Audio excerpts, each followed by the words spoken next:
You would have thought that I would have worn green for this album, but I'm not. There's a reason for that, but it doesn't matter too much.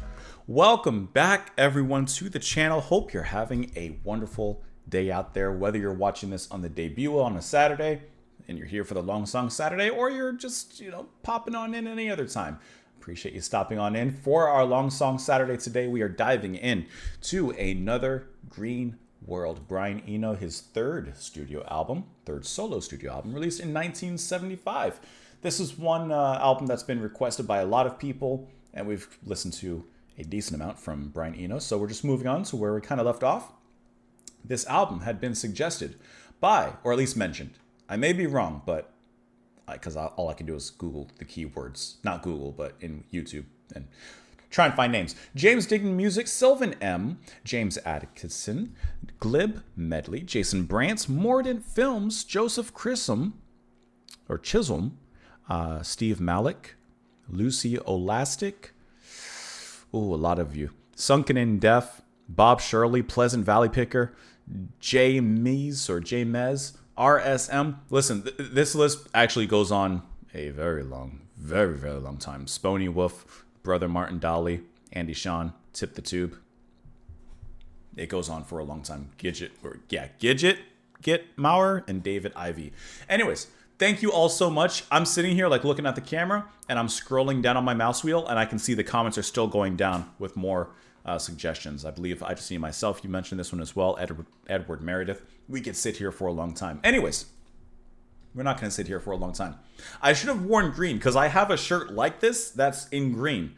However, I didn't come here specifically with this album in mind to listen to. I always put, you guys have seen it by now, but I always put the schedule out on a YouTube video of what the Long Song Saturdays are. And this album was not on my schedule. I actually had another album on my schedule. I'm not going to tell you what it was. And I was going to do it. And I looked it up on Spotify. Couldn't find it. I looked it up on YouTube. Couldn't find it. I actually could not find where to listen to this album that I was going to. So that album's probably not going to be listened to because I can't find it. But as a replacement, I think that this will do just nicely. I think that this will do fine. And I'm absolutely in the mood for Brian Eno. So, hope you guys are excited for it. Hope you're here for it. As always, this is we're doing an album listen, but even though we're going to talk about it and stuff, it's very casual. I don't know about you, but when I do an album listen here on camera, I'm very relaxed. It's like a Saturday, the Saturday I'm recording. It's just chill. So we're just going to chill, relax, listen to the music, talk about it, all the stuff that you're familiar with. Of course, you're more than welcome to support what I do on Patreon for as little as $2 a month. You do not have to, but it goes a long way, especially with album listens like this, where I'm allowed to spend more time here doing this. Press the like button. If it's your first time here and you would like to subscribe, that's all I got for you. Let's go ahead and pull up the first track, which is going to be Sky Saw. I see that a few of these tracks are relatively short, so we may let a few of them just kind of transition into one another. But for now, let's just start off with the first track, which is Sky Saw. And as always, my friends, this big old cup of chai. This is a big cup. I don't know if you can see the comparison on the microphone. It's big. This is my big cup. This first sip and this album listen is to you. Here we go. It's definitely a saw.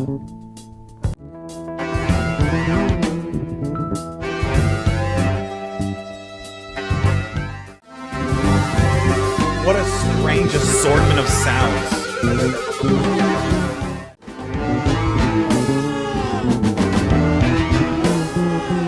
And I have to say that as an opening track, that is so unique and so perhaps obviously Eno. It's so evocative of this kind of the style I expect from him. But whereas with Taking Tiger Mountain, oh my god, I'm forgetting the album before. We listened to both albums before. The Jets, Warm Jets, those kind of are steeped into an art glam kind of style. Still Eno, but into that kind of style. This track, at least, takes things in this art jazz fusion kind of sound. I don't even know. The Sky Saw, as it's named after that at the later part is zooming in, and then in the beginning it's just kind of buzzing very, very egregiously there. I think is such a unique tone, and I think it's cool that this song is named after that. What I love about Wikipedia right now, just to pull you guys up, is as I was looking at who's playing on what, every single song on the album tells me exactly who's there. So I love that. That's very, very helpful for me. You have Phil Collins on the drums here. That's fantastic. Then you have Brand X alumni Percy Jones here as well, playing the fretless bass. Paul Rudolph on the anchor bass. I don't know what an anchor bass is. We're going to go ahead and Google that. But I like the bass line in this track because, like, it's kind of bubbling up, right? Do you get the sense of, like, when you're listening to it, it's like I think of in a volcano, like when you see like volcanoes in like cartoons or even in real life, I see like those bubbles, like they slowly expand and then pop like constantly. That's what I'm kind of getting with the bass. On this particular track, you have Eno handling the snake guitar, digital guitar, and of course the vocals. That's very recognizable. And I'm imagining that the snake guitar is his Sky Saw, that sound. I don't know what he's doing, but I'm imagining he's performing that like he's just sliding up the fret or whatever he's doing. Let me do a Google of this anchor bass here, which I just did. And I mean, is it more of a technique than a bass? Because I'm seeing it as like a bass lesson. That's an interesting looking bass. What is floating thumb bass? Should you drift or anchor for C bass? That's the that's the wrong kind of bass and bass. I'm not gonna like watch this whole video. So I got in the habit because I don't want any sort of copyright, especially with videos. But primarily on the is D it just and the G string, like the I way? would rest my thumb on the A string and let the side. Like you're anchoring your thumb there. Please go away. Like you're anchoring your thumb on a string and then playing with the other. I'm deadening register notes and the E. But that can't be what they're talking about, can it? I don't know. I actually have no idea. Anchor bass. I don't know what that could be. Either way, like this is a really interesting setup for the album as the first track. Definitely has that experimental side to it that we would expect from Eno, and he's throwing you right into the proverbial fire, but not St. Elmo's fire because that's the third track on the album. Let's look at the lyrics on this one. It says, all the clouds turn to words, all the words float in sequence. No one knows what they mean, everyone just ignores them. Mau Mau starter, ching ching dada. Daughter, dumpling dada. Pack and pick, the ping pong starter. Carter, go get Carter, Perigee. Open stick and Delphic doldrums. Open click and quantum data. So if I remember correctly from previous albums, one of Eno's techniques, which there was a name for it, was he would just like, if I remember, have like a bunch of random phrases, words in like, I don't know, a container of sorts, and he would just pick out ones and use that. I'm assuming that this is kind of the same. All the clouds turn to words float in sequence, and yet he's also just putting words together that sound good. Obviously, you have, some alliteration here going on. Of course, the rhyme schemes and internal rhymes and so on and so forth. So it just kind of works for the song. Now, what I should do really quick, let's just read a little bit about the album before we go any further. It says the album marked a transition from the rock-based music of Eno's previous releases towards his 70s ambient work. Only 5 of its 14 tracks feature vocals, in contrast with the previous albums. Of course, it features a nice menagerie of different musicians rather. Here's what we were looking for. Employing tactics derived from his oblique strategies cards for guidance, Eno and the backing lineup utilized a variety of unconventional recording techniques and instrumental approaches reflected in the unusual instrumental credits, such as a snake guitar and uncertain piano. The album's cover art is a detail from British artist Tom Phillips after Raphael. It has kind of that, I couldn't even tell you what kind of art style that is, but like that, I mean, hey, when I hovered over it said that geometric shape kind of style. Is that like postmodern, or there's a name for this kind of style? It says, although the album reached widespread critical acclaim, its only contemporary chart success was in New Zealand, where it reached number 24. So I'm curious as to what they mean when they say snake guitar, because obviously it's not an actual type of guitar. but somehow their unorthodox approach has led to certain names there. Anyways, let's go ahead and listen to the next track. We'll read some more information as we go. I just wanted to get a little something as we moved throughout this. So let's go ahead and hit the next track, which is Over Fire Island. Only a minute and 50 seconds on this one.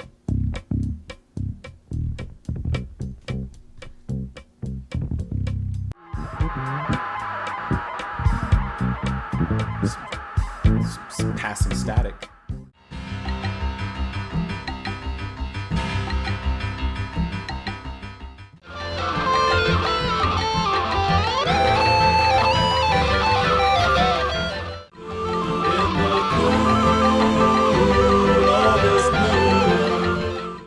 So, Over Fire Island is, like I said, just this tiny little snippet, this little, very open, like, not filled kind of jam, right? Like, it's just the bass going, there's a little click of drum back there, and then little by little, like I said, this Newman-esque synth kind of works its way in. It's just a very snappy snippet.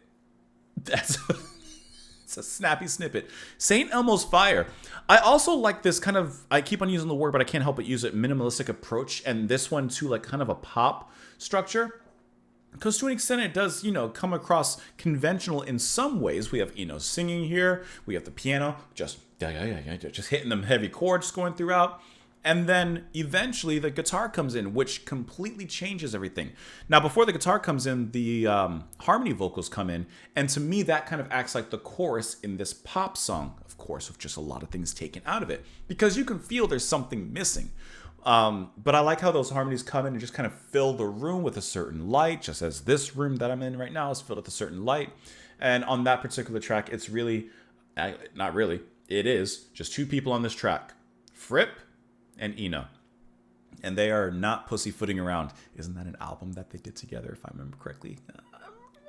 I just really, really enjoy Fripp's guitar. You can definitely tell from that tone that it's very Frippian. And I like his like scratchy, deliberate, concentrated kind of sound that he gets out of his guitar. On this particular track, because I'm looking at, once again, who's playing on this, he's playing what's called a Wimshurst guitar. Now, I've never heard of it, but look at this. It's right here. Look what it shows when I hover over it. I've never heard of a guitar looking like that, but let's go ahead and give that a click. So the Wimshurst machine is an electrostatic generator, someone called Van de Graaff, a machine for generating high voltages developed between 1880 and 83. So Fripp, mad scientist that he is, I'm assuming has somehow created a guitar that utilizes this kind of technology. Do you think we could find that? Do you think I could... Hold on, let me get you guys off my screen. Wimshurst guitar. I mean, obviously I see a lot of stuff about this particular track. I'm just curious as to, like,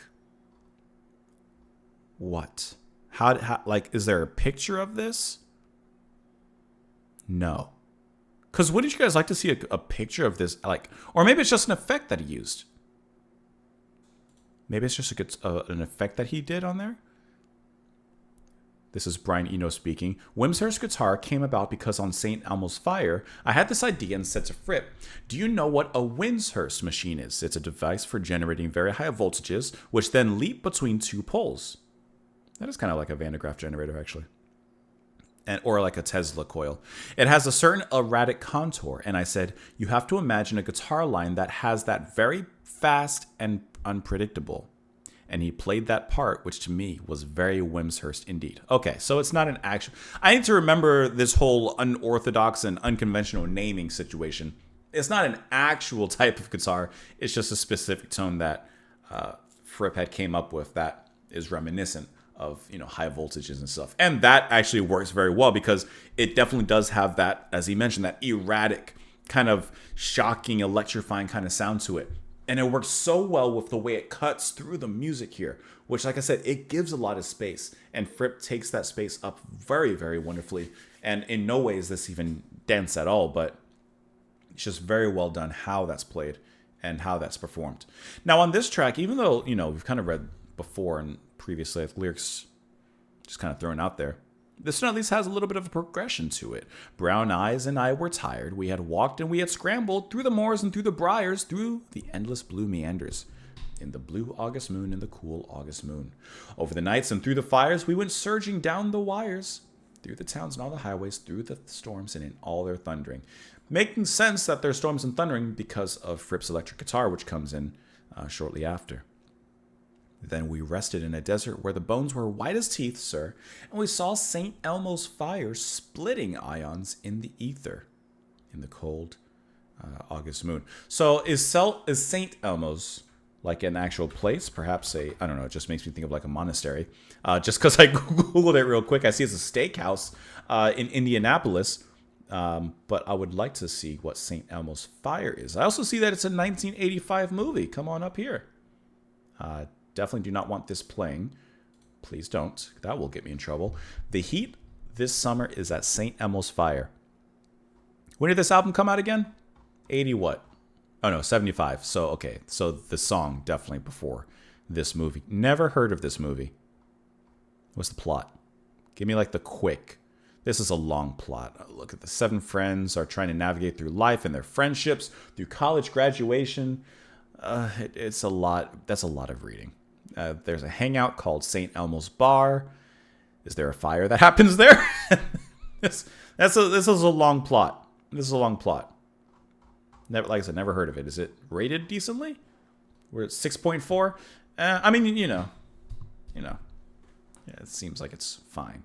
Anyways, this was a cool track though. St. Elmo's Fire gets a burning thumbs up from me.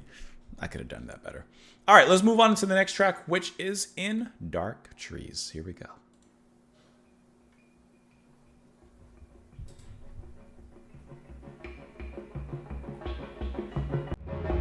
I don't know why, but that part makes me think of a train. Predictable when that hits. It creates this tension. That's a great sound.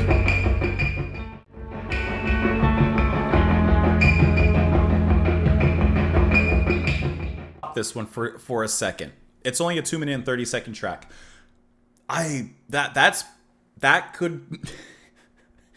This is one of my favorite tracks so far. I think this, after the abrasiveness of the guitar of the previous track, some of the previous experimentations, this one gives you a little bit of melody. It still holds you in stress. It still holds you in this tension, especially because of the unpredictable way that metal clinging sound comes in. The like it sounds like you're dropping some like a metal ball and it's kind of bouncing, but it's like way in the distance in a hallway, so it gets that echo. Like I noticed that started happening at off times, or at least at times that weren't easily predicted. So I like how that kind of gives you this idea of tension. Like you don't know when it's going to happen, so it's like a little, not a jolt because it's not that kind of sound, but it's a little jolt, like even kind of in the subconscious, right? But then that very, it's not a chorus, but that returning motif, that wow, wow, wow, wow, wow, that comes in. You know that that's coming. And like I said, that's not a chorus, but it is a repeated motif that you can hold on to. And then as it goes on in there, you have the guitar that begins playing what I would say is this beautifully eerie melody.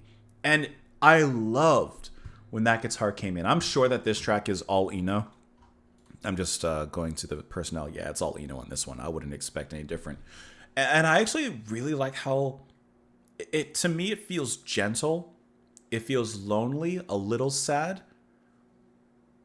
but also like satisfied, fulfilled. It just has a really great sound to me. It's not quite there, obviously, but it almost gives me a slight post-punk goth rock kind of sound, but just on one of those more, not in the rock track, but this would be like closer to like that softer ballad almost kind of sound if you were to work a few things slightly, like it kind of gives me a little bit of Cure in some of the way it's approached here. It's just a really, really great track. I just really enjoyed how that sounded. The melodies and everything just like hit really well for me on this one. That was nice. Let's go ahead and go into the next one, which is The Big Ship. Hopefully the next track is an Iceberg.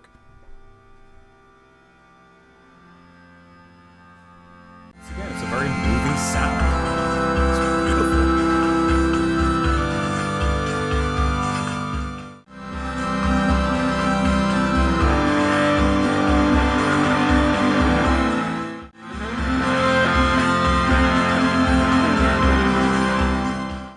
Getting to this point in the album, there's a few things I had wanted to mention, but I wanted to get a little further ahead to make sure that the statements held true. First of all, this track, The Big Ship, and then with the previous track, here we've kind of softened things up a little bit. We've kind of added a little bit more melody into the space, and you can definitely hear the very clear progression and transition in this album so far between, like I said, the kind of art glam style that he was doing before, and of course moving into the ambient stuff that he would do later on. Like, this feels like such a perfect transitional album between the two, kind of merging both of those worlds together, and I am 100% here for it. I think that that sounds wonderful. I like how this track, it just sounds like organ and synth on this one, and I don't see that he's performing organ on this, but I just see a ton of synth and a treated rhythm generator. I'm assuming a sequencer of some sort. You kind of hear little pulses back there, which does give it, my English, a little bit of a rhythm to hold on to. And I like that. Once again, great use of spacing, great use of ambience, and great use of sound as a whole. Also, what I wanted to mention is, looking at the track listing, most of these tracks are under 4 minutes. Matter of fact, all except one are under 4 minutes. And they've gone so quick. And with the album artwork, I'm going to Google this, but, with the album artwork, just so we have it there for reference, listening to this album so far has actually been like walking through a museum, walking through an exhibit, an art exhibit, and seeing the different paintings on the wall. And of course, each painting has its own personality, its own direction, its own style, its use of colors, etc. And it just really reminds me of, this one piece of art. But what I want to Google is, with, I'm sure that there's probably some inside sleeve artwork or, something like that. So I'm just curious as to, if there was any other artwork associated with the album in a physical release. So I'm just going to look that up really quick, see if I can find anything. Another Green World, I guess, record sleeve, maybe? I can bring you guys up while I'm Googling. I see this. I don't think that's necessarily in the album, perhaps. Another Green Road vinyl. Oh, this would be really cool to have. Look at that. That looks really cool. Let's go ahead and give the vinyl thing maybe a look. Is this what's on the back of it? Maybe this is the back of the original record right here. So completely different, of course, than what's on front. Oh, that looks good. Look at that. That looks good. Yeah, I don't see anything in particular. That's a good album right there. That's awesome. Yeah, so I don't see anything. I see this other artwork, but I don't think that this is actually part of the record itself. So I think, yeah, here's the back, but I guess nothing necessarily inside. I was just curious to see if there was any other artwork that was associated with this, because to me it really does feel like we are walking through an exhibit and, oh, here's Sky Saw. It's a much more, experimental kind of track with some abrasive sounds, and then you go to Big Ship where it's calming, it's relaxing, and then you have, I don't know, every track is just so different from each other. And that's also really, really fun for me personally, listening to the album here with you guys, when every track is so unique and so different, they're all just these little pops, and it's really exciting to come back and talk about it and listen to. And it's really fun because I have no idea what's next. On a first listen, I never know what's next. But on this album, I really can't even predict where it's going to go. So it's just really fun for me. Hopefully it's fun for you. Let's go ahead and listen to the next track here, which is I'll Come Running.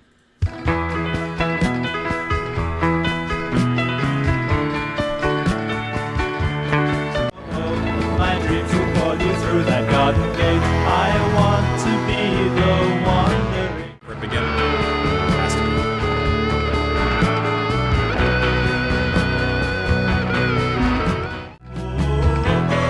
I'll come running to die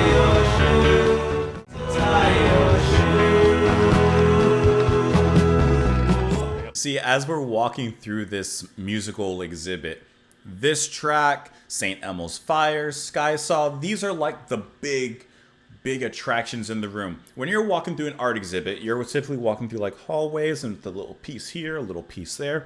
Then you walk into a room and there's usually some big centerpiece in the room. And those tracks that I just mentioned, and this one, I'll Come Running, are like those centerpieces. There are these art pop little hits, and I like Eno's singing. I think his singing has gotten even better as we've listened to the previous albums up to this one. I really like how his voice is sounding here. I love the harmonies that he provides with himself. Of course, you have Fripp again on the guitar. That's very obvious. And this track gives us a little bit of I don't want to say psychedelic pop because that's not what I'm reaching for. But it kind of reminds me a little bit. Just an approach of like the Beach Boys to an extent. Just the way that he's singing. Of course, it's not hitting anywhere near the same notes or hitting those same not plot points, but bullet points. But I do feel like there's a little bit of inspiration in the harmonies and the way that he sings it, especially approaching the chorus and the way that it ends. I'm started way too high. I'll come running to tie your shoes, and the harmonies and stuff. I just really like that on this track. And it seems quite a few tracks besides the ones that featured Phil Collins. There is no drummer. It is only Eno handling synthetic percussion, as it says. And I kind of lied when I said that because you do have Paul Rudolph handling not only bass on the track, but also snare drums. And it also says assistant castanet guitars. I'm assuming perhaps Eno said, hey, tap the guitar and try and mimic the sound of a castanet. And so hence why it's, here. Because, for example, Fripp is credited with playing restrained lead guitar. Now that I'm remembering, how to read this, obviously there's no such thing as a restrained lead guitar. So Eno probably said, hey, play the solo, but play it a little restrained. Hence the naming there. Like I said, a nice art pop song. This one comes across as the most accessible track on the album. And truthfully, I don't see any charting information because we did talk about the New Zealand where the album charted, and that's kind of its only success. But this would be the track I would say that would be able to be put on the radio and get some attention, get some singles out of it. Because it is, like I said, the most accessible one out of the ones that we've heard so far. But I'm not seeing anything, at least in the release and reception, about this track, nor is there anything highlighted here that would tell me anything immediately besides what we just said about New Zealand. So while I don't see any chart information, I do think that this one definitely stood a shot. I should have kept you on the screen because we're doing lyrics next. I'll find a place somewhere in the corner. I'm going to waste the rest of my days just watching patiently from the window, just waiting seasons change someday. My dreams will pull you through that garden gate. I want to be the wandering sailor where silhouettes by the light of the moon. I sit playing solitaire by the window, just waiting seasons change. You'll see one day these dreams will pull you through my door. He's sitting there, waiting, playing solitaire, when one day he wants to play Go Fish. He's alone and he's just dreaming of being with someone. And listen, he's dreaming of the simplest thing. I'll come running to tie your shoe. It's the simplest things in a relationship, right? Like, he's not, I'm not going to come running to make you fall in love, or I'll come running to bring you flowers or whatever. No, I'll just come running to tie your shoe. Whatever you need. Anything, I'm there. You sneeze, got a Kleenex. You cough, got some Halls. Even though I prefer Ricola. Anyways, let's move on to the final track of this particular side, which is only 1 minute and 38 seconds long. That's the title track, Another Green World. Will this one be weird, or will this one be ambient and calm? Let's find out. Or it could be neither.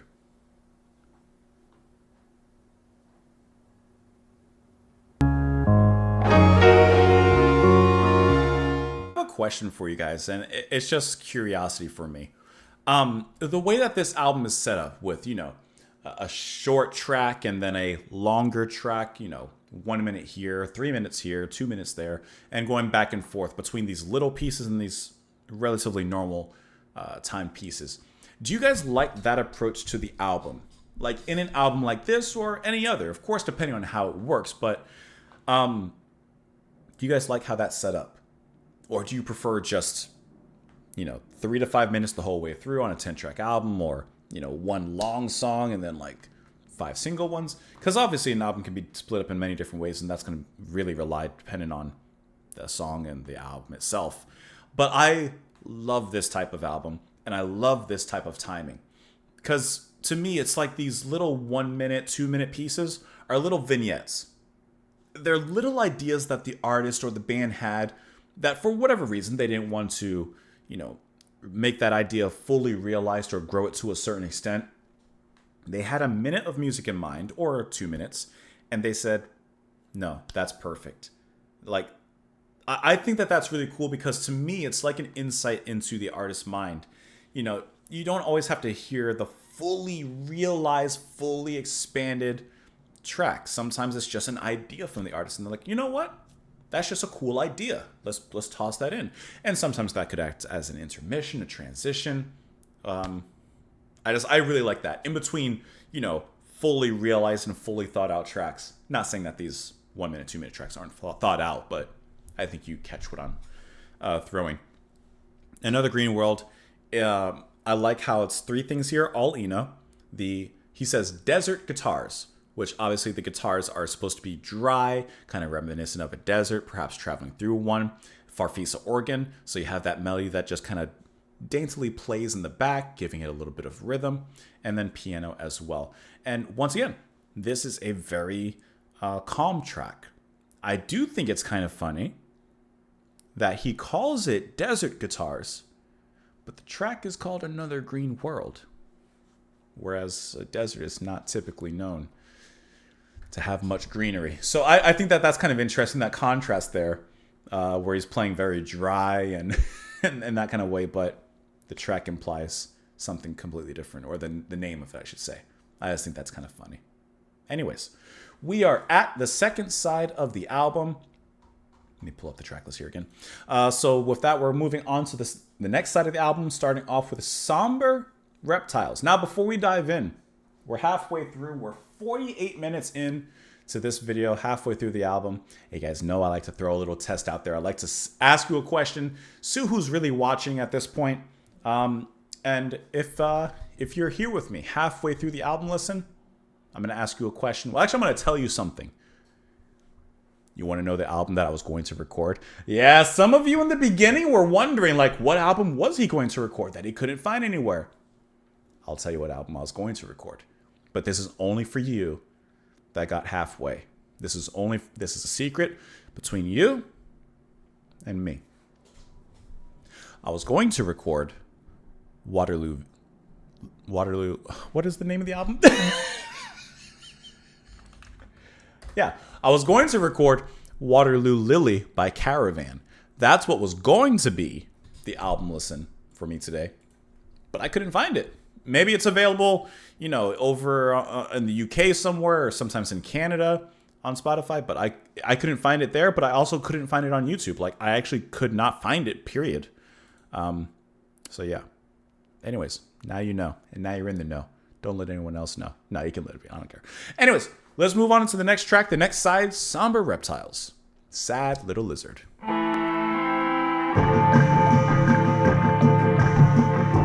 That is Reptilian. Carries a similar tone and idea even.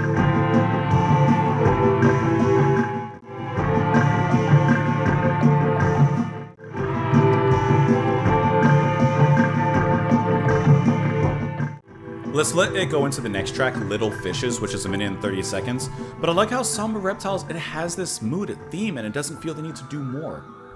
It's good as it is. I'm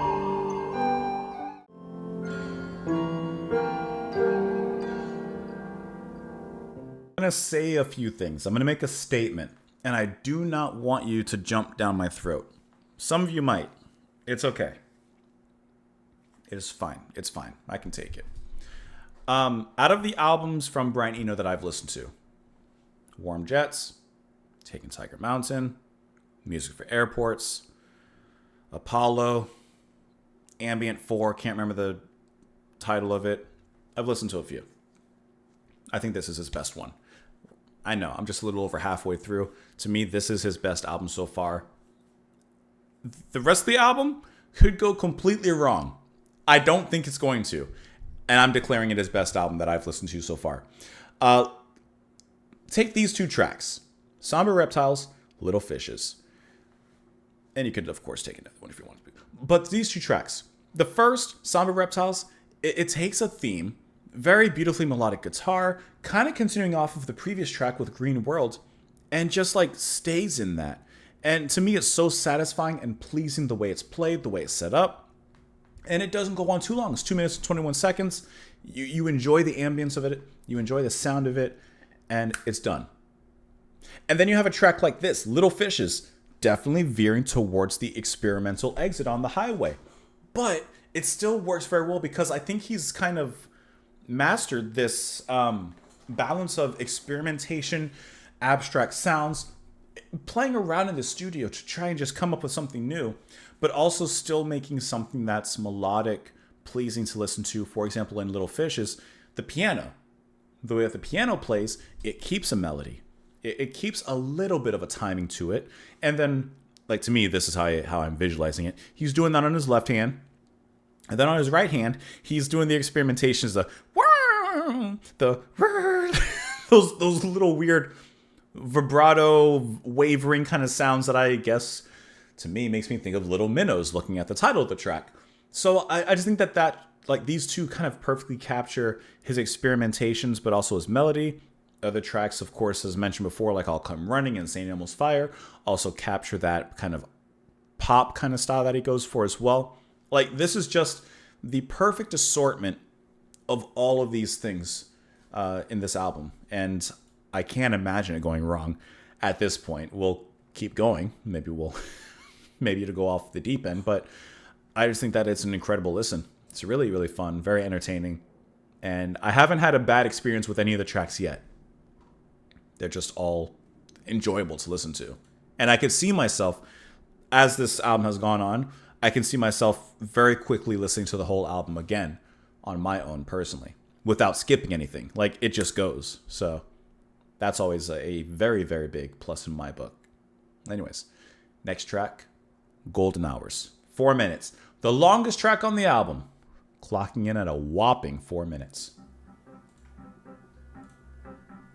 Whopping. When was the last time you said that word? I can't see the lines. I used to think I could read between, taking over from the fading day. It's a very cool way of playing the guitar. Watching the signs, taking over from the fading day. This track, a lot of it is like lyrically kind of talking about like time and losing time and time moving slowly. And definitely the music matches this mood. I think that this track is the closest that could fit onto one of his previous albums. It kind of seems or feels like a little bit of a throwback to that kind of sound that he was doing on the previous albums. And it just has this kind of choppy, like sleepwalking, kind of lazy kind of movement to it. Like, it's just dreary, drowsy kind of walking. Like, you know, after you wake up, especially from a midday nap, and you're like it kind of has that feeling of just kind of walking after waking up. It moves very slowly. The most exciting things about this track is Fripp on the guitar, I guess is obvious, and then the viola actually performed on this one by John Cale. So on this track, you have Fripp playing the Wimborne guitar, it says, which, let me pull you guys up. Wimborne Minster is a market town in Dorset in southwest England. That looks like a cool place, man.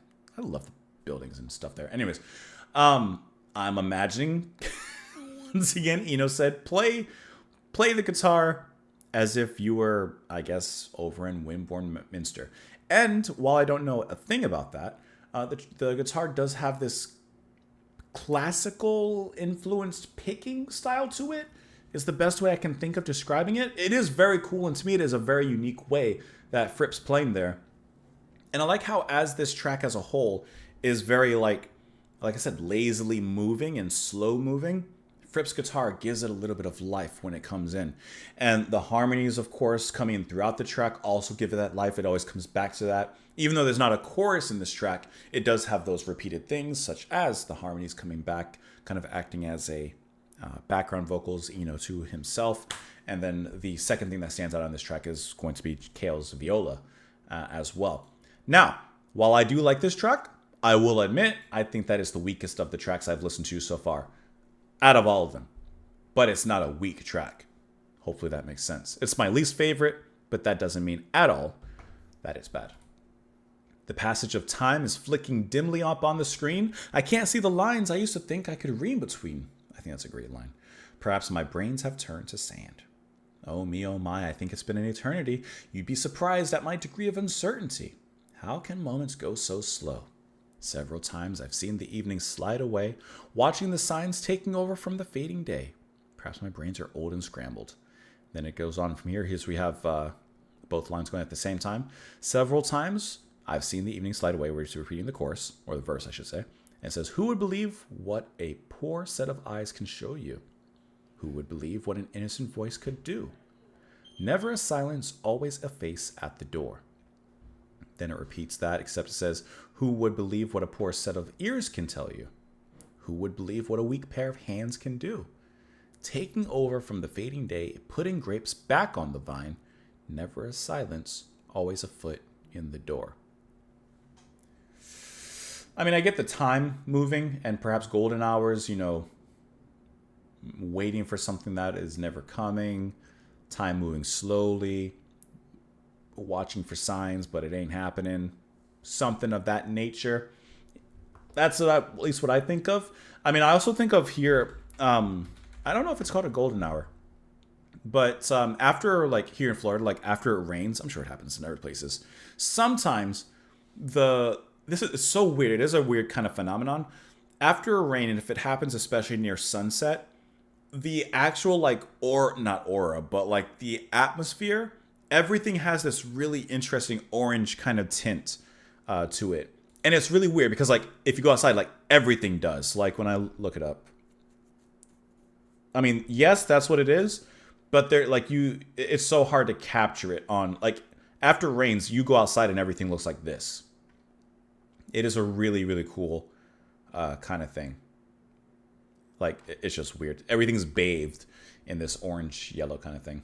Anyways, let's go ahead and move on into the next track, which is going to be Beonged. And I see that the next few are all clocking in at regular times. So we have like regular tracks coming up here. Beonged. Here we go.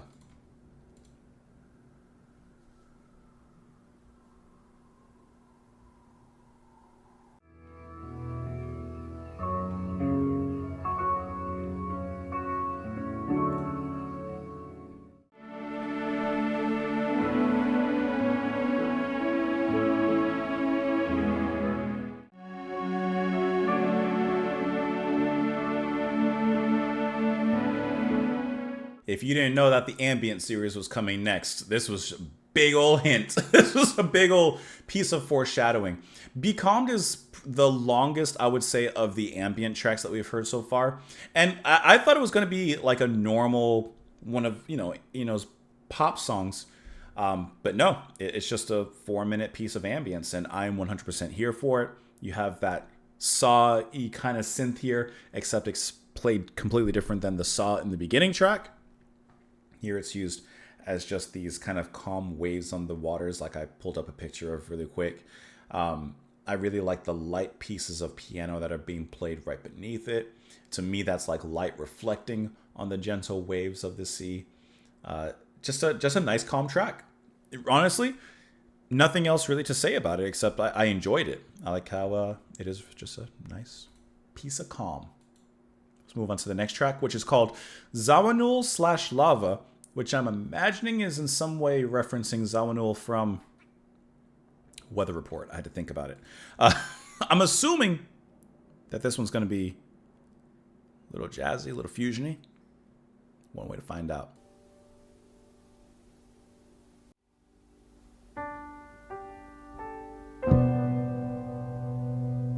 how the bass hits on the last note of the piano.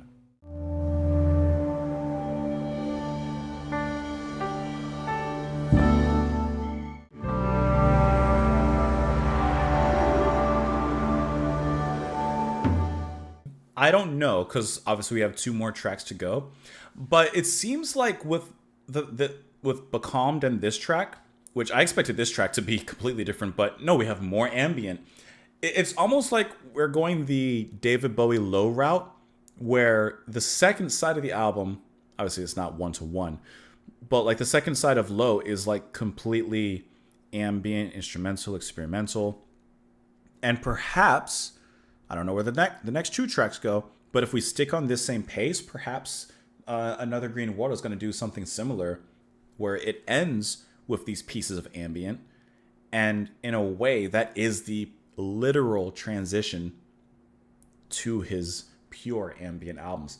That's kind of cool. I like how this one has a beautiful, beautiful melody to it with the guitar, and there's this occasional scattered percussion, the crashes, some floor tom thrown in there. You're gonna have Phil Collins on this one again, and I love how every time it comes to the end of that specific piano line, the last note, there's always something added to it, whether that's going to be Percy Jones on the bass, you have Rudolph on the guitar here, and then of course handling piano, synth, and organ and tape. And I'm assuming the organ and tape is where we're getting these other weird sounds, because amongst the beauty of the melody, you have sounds like a big creaking door opening and closing at first. Then to me it sounds like a scream, but something of that nature. It's like the ending of a horror movie, where at the ending, like, they've solved the problem, they've captured the bad guy, and everything's good. But then there's that one little twist at the end where Jason pops up out of the water, or like when the door closes in Event Horizon. Like, there's these little twists that you're like, oh, they didn't win. I feel like that's the foreshadowing of it happening in this track. Let's move on into the next one, which it may continue in this same path or it may not, but we'll find out. That's going to be Everything Merges Everything Merges with the Night. Here we go.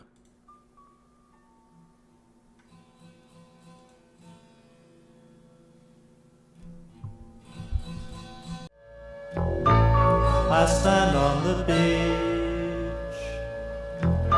giving up this.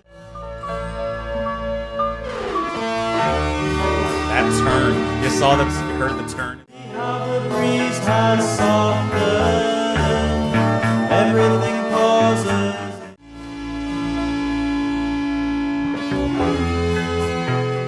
So it was leading into Spirits Drifting. We'll catch it. So even though Everything Merges wasn't I almost said anime track, get the Death Note out of here, wasn't an ambient track like the previous ones, it does carry, at least in spirit, a calm, melancholic, kind of reflective track, away from the art poppiness of the previous ones. This is like that acoustic, mellow track. So it still carries, at least in soul and spirit, that ambience.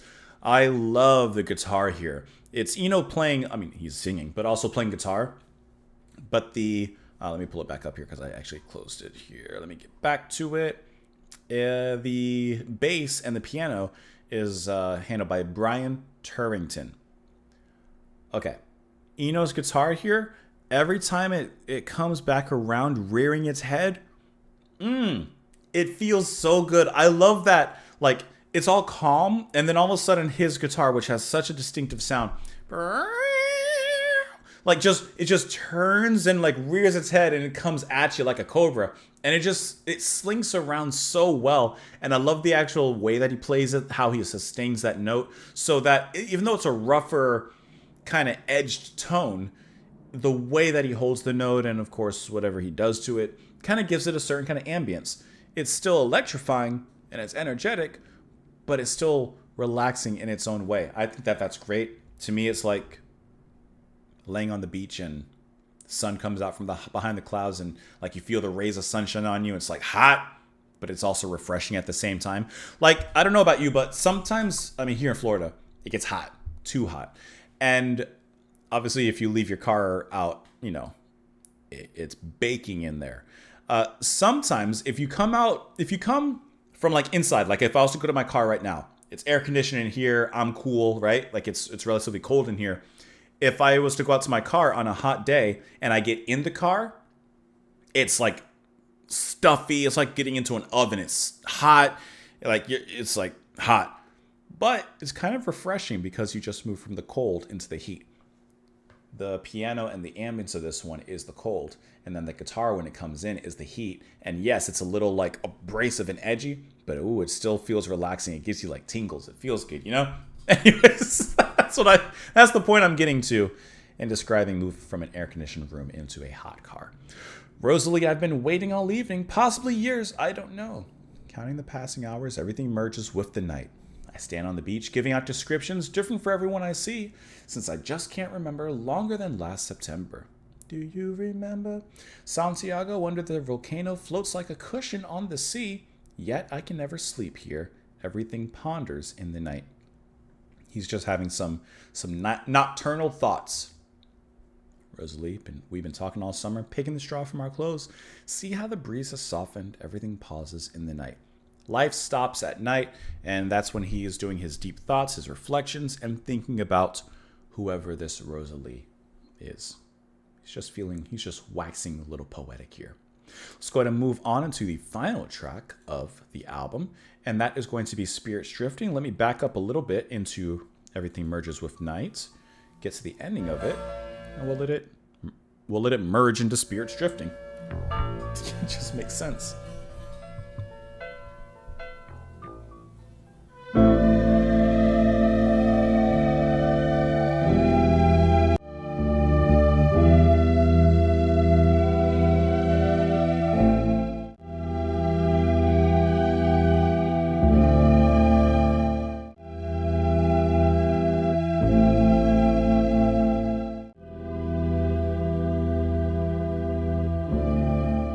Last 5 seconds go. You never know. You never know. And with that, ladies and gentlemen, we have completed our album listen, full album reaction of Brian Eno's Another Green World. I mentioned it already, but incredible album. Spirits Drifting ends with, to me, a perfect conclusion with this, once again, ambient piece of ambience, featuring him only playing bass, organ, and synth. And I love this sound. It's reminiscent to me of what other bands and later ambient projects would come up with later on.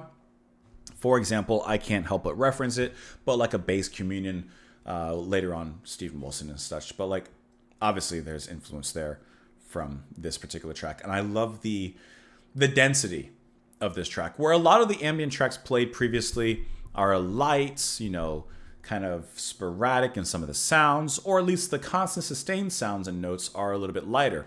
This one, especially because it includes the bass, is given depth. And that's what I mean. It's given density. This is a dense cake, not a light, fluffy cake. This one's compact. And I like the sound here. I like the way that he plays the bass alongside of the organ, giving it a slightly eerie-ish quality, but still something to behold as beauty. Kind of reminds me a little bit, very little, because it's not as synthy, of like a Blade Runner kind of soundtrack kind of thing.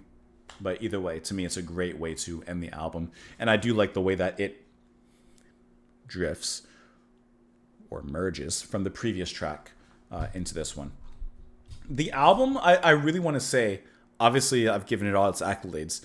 I think it is so cool how Eno has created all these different sounds, sound sculptures, exhibits, and pieces of art.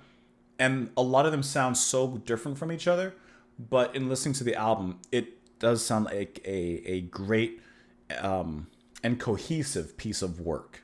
It all works so well together, and I think that's a credit unto itself. Let's just really quickly look at some of the information about this album that we haven't looked at. So it was recorded at Island Studios in Notting Hill, London. Eno originally viewed his new album as an experiment and entered the recording studio with nothing written or prepared. For the first 4 days in the studio, Eno failed to be productive. To look for new ideas, he turned to his oblique strategies cards and began to come up with new ideas as he had done on his previous album. Some of the album credits for the musicians have fanciful names that describe the sound they make. The castanet guitars are electric guitars played with mallets. Okay, so this, if I had read, this is where we get it. electronically treated to sound something like castanets. The Leslie piano is an acoustic piano fed through a Leslie speaker. Eno described the snake guitar and digital guitar thus: the kind of lines I was playing reminded me of the way a snake moves through a bush. A sort of speedy, forceful, liquid quality. Digital guitar is a guitar threaded through a digital delay, but fed back on itself a lot, so it makes this cardboard tube type of sound. I think that kind of experimentation is just so incredibly creative, and it's always a joy to kind of get an idea behind the artist as to how they came up with certain things. Says 7 of the songs have Eno playing all the instruments himself, but we already know about the guest musicians there. On recording the album, Collins recalled, Eno gave us all a bit of paper, and we made lists from 1 to 15. Eno said, number 2, we all play a G. Number 7, we all play a C sharp, and so on. It was like painting by numbers. I think that's really cool. Eno used to love me and Percy. We'd go in and run through our dictionary licks, and he'd record them and make a loop of them. Fripp, who had performed with Eno on No Pussyfooting and Here Come the Warm Jets, performed the solo on Elmo's Fire. Eno asked Fripp to improvise a fast guitar solo that would imitate, of course, the electrical charge in a Wimhurst high-voltage generator, hence the credit as it was. I think that this is such a great album. Well deserving of these accolades, I think. And even though my least favorite track is Golden Hours, very easily, just because I think, I think it's cool how he came up with that, like, kind of slowed down, kind of lazy rhythm and everything in the way it works. It's just not very exciting for me to listen to, besides the guitar and the viola there. But all of these tracks are a joy to listen to. My favorite tracks on the album, I told you, In Dark Trees, I just love the sound of it. St. Nemo's Fire. Maybe Sky Saw. I'd have to give it another listen as well. I'm thinking of favorite tracks, not just tracks I liked. Like Dark Trees and Nemo's Fire, easily. I really like the ambient tracks. Like, I know I hate to, like, pick on them, but, like, I love the opening here of Somber Reptiles and Little Fishes. Spirits Drifting is a great ending. Another Green World, also great. I mean, I think that works. Favorite tracks, St. Elmo's Fire and In Dark Trees. Those are my 2 favorite tracks, but I like a lot out of this album. This was a really fun album to listen to, and I hope that you guys enjoyed listening to it with me, watching the video, all of that stuff, the whole experience. I hope that it was as enjoyable for you as it was for me. I pressed the button, but of course, as mentioned before, you're more than welcome and invited to press the like button. Helps me a lot. Recommends the channel to other people. Share the video if you would like to do that as well. Patreon's there. $2 a month. You don't have to, but you can. And I think that's it. I think we've covered everything. Yeah, I feel good. You feel good? I feel good. I have a gaming channel also if you want to check that out. Anyways, enjoy the rest of your day. I'm going to go enjoy the rest of my Saturday. What am I going to do? I'm honestly probably going to record a little bit more. I'm in a good mood. I feel good. This album, I'm ready to go. I got the energy. Have a great one, everyone. Have a beautiful day, and I will see you all later. Bye.